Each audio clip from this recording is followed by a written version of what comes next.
So what is this instrument? I've had it for a while now. I got this from a gentleman that didn't know how to play it. Look at it. 3 metal strings, 3 nylon strings. Pretty interesting. What do we have? What does it say inside? Guitar Lele. What in the heck? And it's tuned to A, D, G, C, E, A. So it's basically a ukulele. Ukulele would be these 4 strings.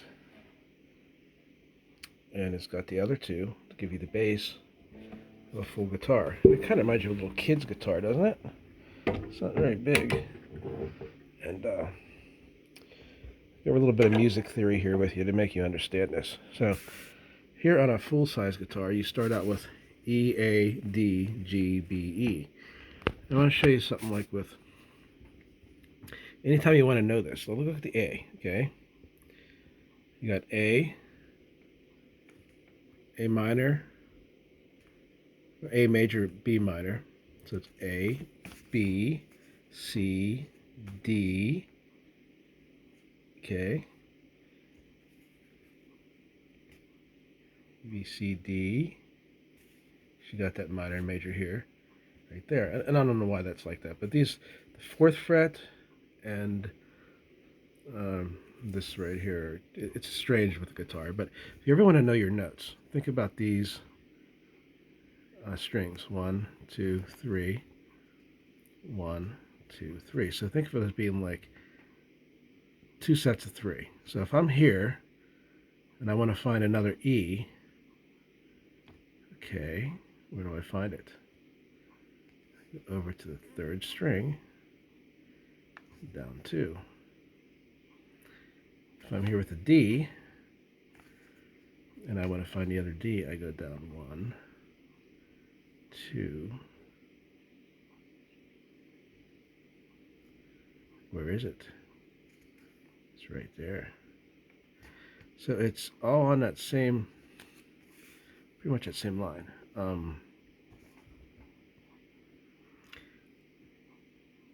What happens here is like 2 to 3. So I'll explain this to you. Here's E, okay. So when I find the other E, it's right here. The other E is going over 2 more and down 3. So it's because of these sharps. So you have that 3. So it's 2 and it's 3.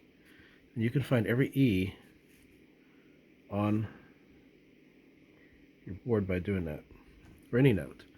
So if I'm looking for a G, 1, 2, okay. And there's always 2 of each when you get to that point. So if you're looking at here, I'm not saying that to you because I want to explain to you the theory of this guitar. The Guitar Lele is just coming down 5 frets. It's cutting the first 5 frets off. It's great for people that like using capo. People that like seeing the patterns of chords and notes. And you can adjust your songs that way too. So if you play with certain chords like up here, and you take that down here, well, you'd have to be almost like where? Where'd you have to be? All the way down the 12th fret. Start the next one, right? Even here still, if I'm at a B, I want to find another B note, I go down 2, over 2. I want to find the next one, I go down 3, over 2. It's always over 2, down 3. So you can adjust. So if I'm playing, let's say here, with an A, what would it be down here? You figure it out. A is a D. Okay. If I'm playing a D, down here, the D becomes what? You see? It becomes an F. Or it could be a G, depending on how I play it. It could be a F flat or a G major, whatever. But it changes the chords as you move down. And what it teaches you is to see those chord ratios, how they move through your guitar. So there you go. And I'm using this key here by Richmond Music Academy. You can download it. It's kind of a nice guide to the fretboard.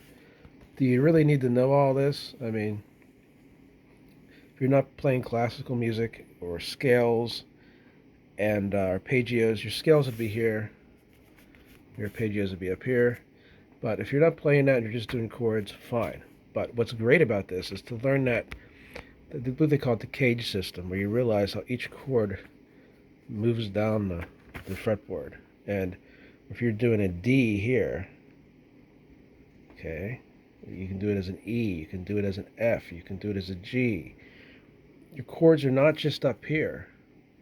As you move down the fretboard, you can adjust that pattern for your chord throughout. And you might have to move it up a little bit or change some things or bar a few chords or throw a capo on or whatever. But that's the theory of music right there, very simply put.